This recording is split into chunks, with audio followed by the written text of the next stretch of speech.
আচ্ছা, যোগাযোগের সবচেয়ে বড় শক্তি কোনটা? কথা বলা নাকি শোনা? বেশিরভাগ মানুষই হয়তো এক বাক্যে বলবেন কথা বলা। কিন্তু আজকের এই বিশ্লেষণে আমরা এই ধারণাটাকে একটু অন্যভাবে দেখব।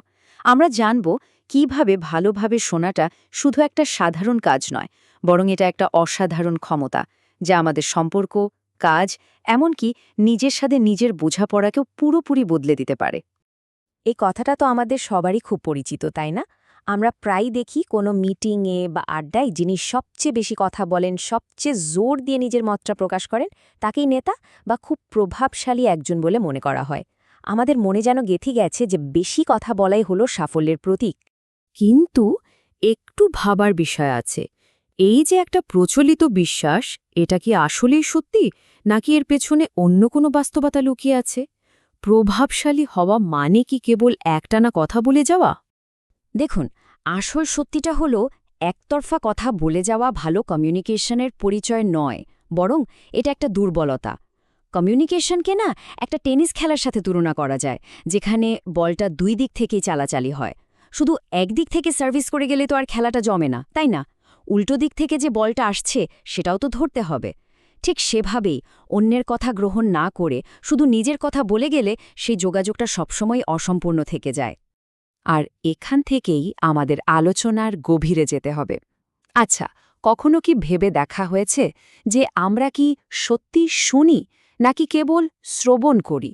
শুনতে একই রকম লাগলেও এই দুটো শব্দের মধ্যে কিন্তু আকাশ-পাতাল পার্থক্য আছে, আর এই পার্থক্যটা বোঝাটা খুব জরুরি।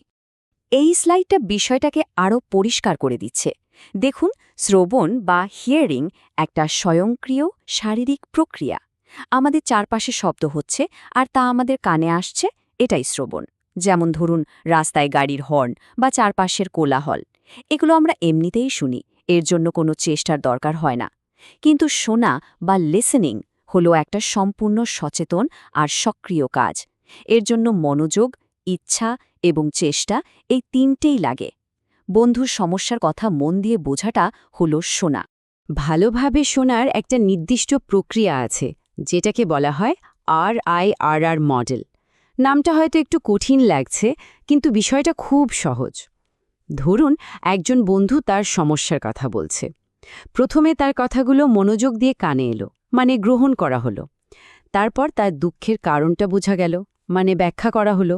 এরপর তার বলা গুরুত্বপূর্ণ কথাগুলো মাথায় থেকে গেল, মানে মনে রাখা হলো। আর সবশেষে তাকে কিছু পরামর্শ বা সান্ত্বনা দেওয়া হলো, মানে সাড়া দেওয়া হলো। এই চারটা ধাপ যখন একসাথে মিলে যায়, তখনই কিন্তু সফলভাবে শোনার চক্রটা সম্পূর্ণ হয়। কিন্তু আজকের এই ডিজিটাল যুগে এই সহজ প্রক্রিয়াটা সম্পূর্ণ করা এত কঠিন হয়ে পড়েছে কেন? আমাদেরও কি প্রায়ই এমন মনে হয় না যে আজকাল কারো কথা মন দিয়ে শোনার মতো সময় বা ধৈর্য কোনোটাই যেন হাতে নেই? আমরা সবাই যেন এক মনোযোগের সংকটের মধ্যে দিয়ে যাচ্ছি। আর এই মনোযোগ সংকট আমাদের শোনার ক্ষমতাকে প্রায় নষ্ট করে দিয়েছে। কারো সাথে কথা বলার সময় হঠাৎ করেই মোবাইলে একটা নোটিফিকেশন এলেই আমাদের মনোযোগটা সঙ্গে সঙ্গে অন্যদিকে চলে যায়। আমাদের মন এতটাই বিক্ষিপ্ত থাকে যে অন্যের কথা শোনার সময়ও মাথায় নিজের উত্তরটা ঘুরতে থাকে। এই অস্থিরতা আমাদের কোনো মেসেজ ঠিকভাবে গ্রহণ করা বা ব্যাখ্যা করার সুযোগই দেয় না। আর এর ফলাফল কিন্তু বেশ চিন্তার। গ্যালাপের একটা সমীক্ষা বলছে, মাত্র 14% কর্মচারী মনে করেন যে তাদের কর্মক্ষেত্রে তাদের কথা মন দিয়ে শোনা হয়। একবার ভাবুন তো, যদি আমাদের কথা শোনার মতো কেউ না থাকে, তাহলে কর্মক্ষেত্রে কাজ করার ইচ্ছা বা মানসিকতা কেমন হতে পারে? এর পেছনে কয়েকটা সাধারণ অভ্যাস তাই। যেমন, কেউ কিছু বলার সময় আমরা তার কথা শোনার চেয়ে নিজের উত্তরটা মনে মনে গুছিয়ে নিই। আমাদের ব্যক্তিগত পক্ষপাত বা আগের কোনো ধারণা দিয়ে মানুষকে বিচার করি। কখনো অস্থির হয়ে ভাবি কখন এর কথা শেষ হবে, আবার কখনো বা কথোপকথনটাকে একটা যুদ্ধ বলে মনে করি, যেখানে যে কোনো মূল্যে জিততেই হবে। তাহলে প্রশ্ন হলো, এই সমস্যা থেকে বেরোনোর উপায়টা কি? কিভাবে আমরা এই বাধাগুলো কাটিয়ে একজন শক্তিশালী শ্রোতা হয়ে উঠতে পারি? চলুন এবার আমরা সেই সমাধানের দিকে এগিয়ে যাই। শোনার মধ্যে এমন কিছু জাদুকরী শক্তি লুকিয়ে আছে, যা বলার চেয়েও অনেক বেশি প্রভাবশালী। পৃথিবীর অনেক সফল নেতা যেমন আব্রাহাম লিঙ্কন তাদের সাফল্যের পেছনে কিন্তু এই শোনার ক্ষমতার কথাই বলে গেছেন। চলুন সেই শক্তিগুলো সম্পর্কে একটু জেনে নেওয়া যাক। প্রথমত, মন দিয়ে শুনলে মানুষের মধ্যে একটা অটুট বিশ্বাস তৈরি হয়। দ্বিতীয়ত, এটা যে কোনো দ্বন্দ্ব বা ভুল বোঝাবুঝি কমাতে দারুণভাবে সাহায্য করে। তৃতীয়ত, ভালো শ্রোতা হলে নতুন জিনিস শেখা যায় আর সঠিক সিদ্ধান্ত নেওয়াটা অনেক সহজ হয়ে যায়। চতুর্থ শক্তিটা হলো আত্মিক সংযোগ। যখন আমরা মন দিয়ে শুনি তখন কেবল অন্যকেই নয়, নিজের ভেতরের ভাবনাগুলোকেও স্পষ্ট করে বুঝতে পারি। আর পঞ্চমত, কাউকে মনোযোগ দিয়ে শোনা মানে তাকে সম্মান আর মর্যাদা দেওয়া, যা যে কোনো সুস্থ সম্পর্কের মূল ভিত্তি। বেশ, অনেক কথা তো হলো। এবার আসা যাক একটা ম্যাজিক ফর্মুলায়, যা আমাদের সবাইকে আরও ভালো শ্রোতা হতে সাহায্য করতে পারে। এই সহজ টুলকিটের নাম LISTEN।